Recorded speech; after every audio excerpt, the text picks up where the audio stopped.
سلطان محمود غزنوی کے زمانے میں نا چوریاں بڑی ہونے لگی، بڑی چوری، روز چور آ جاتے، سارا علاقہ پریشان ہے۔ چور تھے 4، جس گھر میں بھی آتے پیروں کے نشان ملتے 4 لوگوں کے، 4 چور ہیں پکڑے، بڑی دوڑ لگی، پولیس فوج، چور نہیں پکڑے جاتے۔ سلطان محمود غزنوی کہنے لگے تم سے نہیں پکڑے جائیں گے، میں ہی پکڑوں گا۔ کیا کروں گا؟ بولیے گا ذرا، میں پکڑ کے لاتا ہوں۔ کہا جناب کیسے؟ فرمانے لگے دیکھ لو پکڑتا ہوں۔ سلطان محمود غزنوی نے نقاب ڈالا چہرے پہ، پرانے کپڑے پہنے، بازار میں نکل گئے، 4 چور کھڑے تھے سامنے۔ سلطان کو دیکھا تو دوڑنے لگے۔ آپ فرمانے لگے دوڑو نا، انا باشر مثلکم، میں بھی تمہارے جیسا ہی ہوں، میں بھی لباس آدمی پہنا جہان آدمی سمجھا۔ وہ مزمل بن کے آئے تھے، تجلا بن کے نکلیں گے۔ لباس آدمی پہنا جہان آدمی سمجھا، مزمل بن کے آئے تھے، تجلا نہ حلیم بھید کھلا ہے یہ، نہ مقام چونو چرا ہے یہ، تو خدا سے پوچھ وہ کون تھے تیری عظمتیں جو بڑھا گئے۔ سلطان کہنے لگے نا باشر مثلکم، نہ ڈرو میں تمہاری طرح کا ہی ہوں۔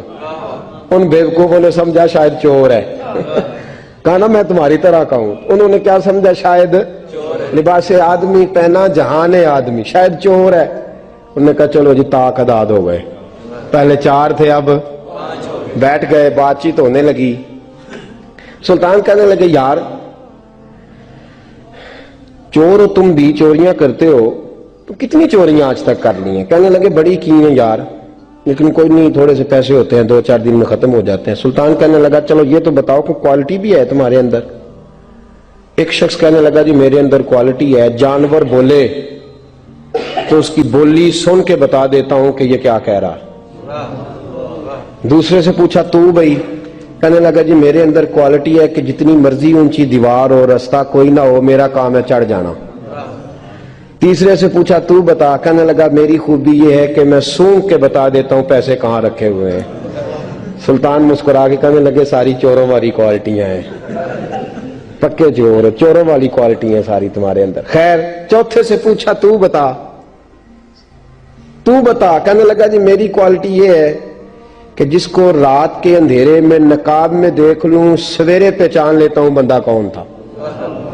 چھپا ہوا دیکھوں گا پر سویرے مجھے اندھیرا ہوگا، نقاب ہوگا، پر میں سویرے پہچان لوں گا۔ سلطان سے کہنے لگے ہم نے تو بتا دی، آپ بھی بتائیں۔ تو سلطان محمود کہنے لگے میری کوالٹی یہ ہے کہ بندہ پھانسی لگنے لگے، میں داڑھی ہلاؤں تو پھانسی سے اتر جائے گا۔ پھانسی لگنے لگے، میرا کام ہے داڑھی ہلانا اور بندہ پھانسی سے فارغ۔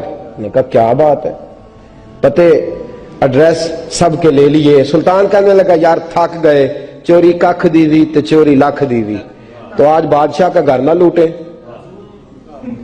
روز جو تھوڑی تھوڑی کرتے ہیں تو بڑا ہاتھ مارتے ہیں، کچھ ہاتھ تو آئے نا۔ وہ کہنے لگے یار تو بڑا دلیر چور ہے، پہلے دن آیا اتنی دلیری۔ کہنے لگے چلو آج سلطان کا گھر لوٹتے۔ چلے محمود غزنوی کے گھر کی طرف، جب پہنچے نا دروازے پہ تو کتا بھونکنے لگا۔ جو کہتا تھا نا میں پہچان لیتا ہوں، وہ کہنے لگا کتا کہہ رہا ہے تمہارے اندر ایک بادشاہ بھی ہے، بادشاہ ہے۔ وہ باقی 3 کہنے لگے عجیب بیوقوف ہے، ہم تو ایک جیسے ہیں سارے۔ انہوں نے کہا نہیں انا باشر مثلکم، تو پاگل ہے، آج تجھے غلطی لگ گئی۔ دیوار بڑی اونچی تھی، وہ جو کہتا تھا نا چڑھ جاتا ہوں وہ چڑھ گیا، رسا پھینکا باقی بھی چڑھ گئے۔ اور جو کہتا تھا سونگ کے بتا دیتا ہوں، اس نے بتا دیا کہ اس کمرے میں خزانہ ہے۔ لوٹا، نیچے آئے، اس کو ایک جگہ پہ لے کے بیٹھے بانٹنے کے لیے۔ سلطان کہنے لگے بیوقوف ہو، کوئی معمولی گھر نہیں لوٹا، بادشاہ کا گھر لوٹا۔ سویرے گلی گلی پولیس دوڑے گی، فوجی دوڑیں گے، ایک سوئی بھی پکڑی گئی تو پکڑے جائیں گے، خزانہ زمین میں دبا دو، بات ٹھنڈی ہوگی تو آ کے اس کو اکھیڑیں گے، بانٹ لیں گے۔ ایڈریس پہلے لے لیے تھے، وہ سب اپنے اپنے گھروں کو چلے گئے۔ سلطان آئے، سپاہیوں سے کہا کہ 4 بندے اٹھا لاؤ، اور فلان جگہ خزانہ دفن کیا وہ بھی اٹھا لاؤ۔ اب قاضی صاحب کی عدالت میں مقدمہ چلا، جرم ثابت ہو گیا، 4 کو سزائے موت ہو گئی۔ اب وہ 4 کہتے ہیں 4 تو ہم ہیں، 5واں کدھر گیا؟ 5واں کدھر ہے؟ انا باشر مثلکم، وہ کہتا تھا تمہاری طرح کا ہوں، وہ کدھر ہے؟ جس دن پھانسی لگنی تھی نا توجہ ہے آپ کی؟ جس دن پھانسی لگنی تھی محمود غزنوی نے کہا کہ پھانسی لگتے وقت پہلے مجھے ملا لینا. وہ جب جا رہے تھے نا وہاں پھانسی لگنے کے کمرے میں تو حکم تھا محمود کا.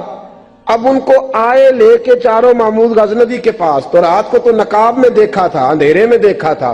وہ جو کہتا تھا نا پہچان لیتا ہوں, وہ آگے بڑھا, کہنے لگا حضرت جی پھانسی لگنے لگی ہے, ذرا داڑھی تو ہلا دیں, مہربانی تو فرمائیں, لگنے لگی ہے پھانسی, مہربانی کریں, مرنے لگے ہیں.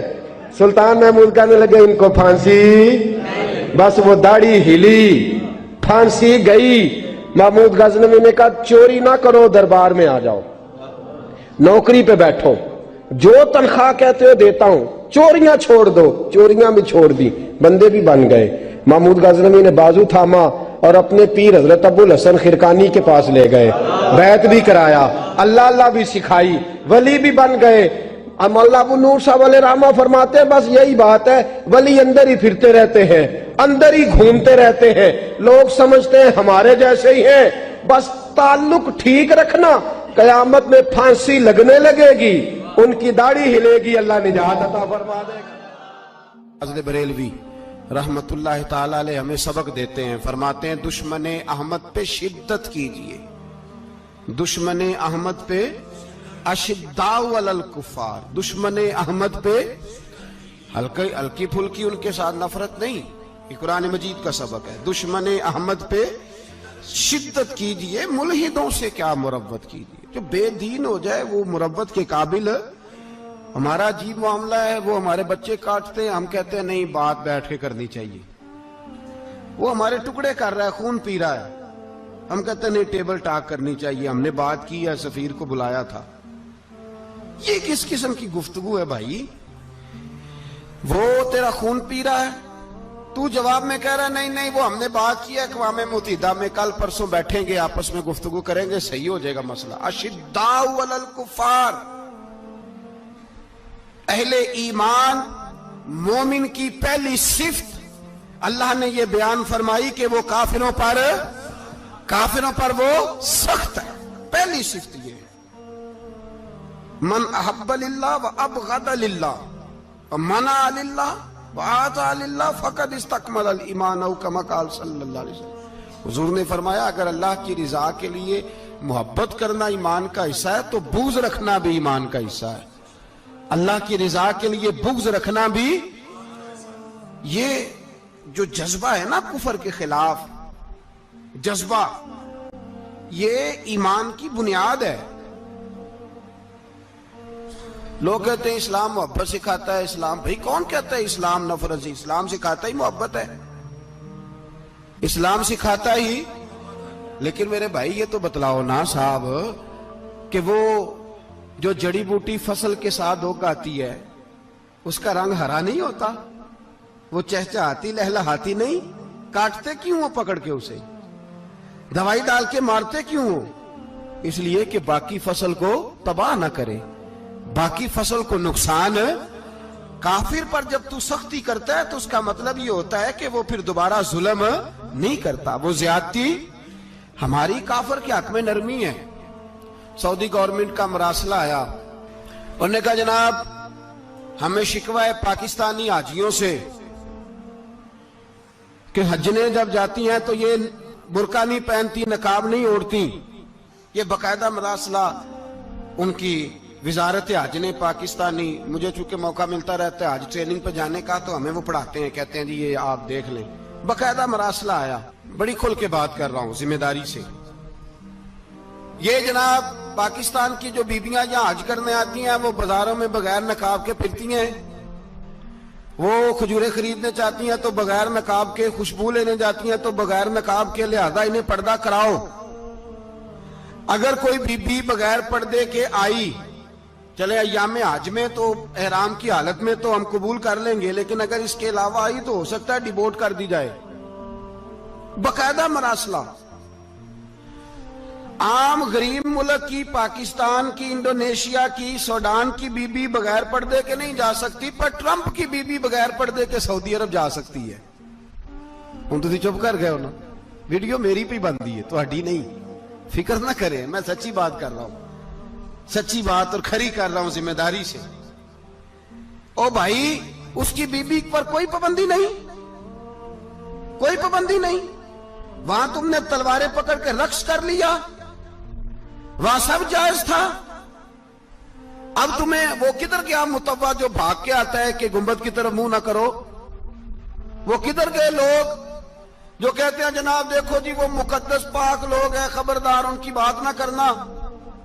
کلیجہ روتا ہے, دل خون کے آنسو روتا ہے. اتنا بڑا حج کا اجتماع ہوا ہے, تمہیں کوئی توفیق نہیں تھی تو وہاں کہنا تھا اس کو, حج پڑھانے والے کو, خطبہ دینے والے کو کہ برما کے لیے دعائی کر دے. کہنا تھا اسے فلسطین کے لیے. بھائی میں جو رونا رو رہا ہوں ذمہ داری سے رو رہا ہوں. خدا را سمجھو, جب تم نے تمہاری اپنی بات آتی ہے تو 34 ملکوں کا اتحاد اکٹھا ہو جاتا ہے, اور جب امت کی بات آئے پھر کوئی پرواہ نہیں. میرے رسول پاک صلی اللہ علیہ وسلم نے جو دین دیا اس کی پہلی شرط یہ ہے اشداء علل, بولیے اشداء علل, کافر پر سختی کرنا پہلا حصہ ایمان کا. رحماء بینہم تو دوسرا نمبر ہے, یہ دوسرا ہے. تمہاری سختی صرف اس کے خلاف ہے جو تمہارے مفادات کو ٹھیس پہنچائے, جو تمہاری سنے نا. حضرت سیدنا فاروق اعظم رضی اللہ, میں تفصیل سے بات کروں گا اگلے جمعے جناب فاروق اعظم کے احوال پر. حضرت عمر فاروق رضی اللہ تعالیٰ عنہ بدر کے میدان میں جب نکلے نا, بدر میں, تو حضرت عمر سے حضور نے تجویز مانگی. فرمایا صف بندی کیسے کریں, کس طرح لڑنا ہے؟ جناب عمر فاروق رضی اللہ تعالیٰ عنہ کہنے لگے حضور یہ جتنے آئے ہیں نا کافر لڑنے, یہ کسی کا کوئی چاچا لگتا ہے, کسی کا کوئی ماموں لگتا ہے, کسی کا بھائی ہے, کسی کا بیٹا ہے, تو محبوبہ صف بندی کی کیا ضرورت ہے؟ جو میرے رشتہ دار ہے میرے حوالے کریں, میں گردنیں کاٹ کے آپ کو دیتا ہوں. جو ابو بکر کے رشتہ دار ہے وہ ابو بکر کے حوالے کریں, وہ گردن کاٹ کے دے. جو علی کا کچھ لگتا ہے وہ علی کے حوالے کریں. ہم دنیا کو بتائیں گے کہ اشداء علل کفار, اشداء علل, اس کے لیے ہمارے پاس سختی ہے, کوئی نرمی. وہ ہمارا سگا بھی ہو تو اس کے حق میں کوئی نرمی. حضرت عمر نے اپنے سگے ماموں کی گردن کاٹی بدر کے دن, سگے ماموں کی. حضرت ابو عبیدہ بن جراح, سنو, اسلام امن کا درس دیتا ہے, محبت کا درس دیتا ہے. بھائی اسلام ہی تو امن کا درس دیتا ہے, پر جڑی بوٹی کاٹنا بدامنی نہیں ہوتا. ظالم کا ہاتھ پکڑنا بدامنی, اور امن والے اور ہوتے ہیں بزدل, ان دونوں میں فرق ہوتا ہے.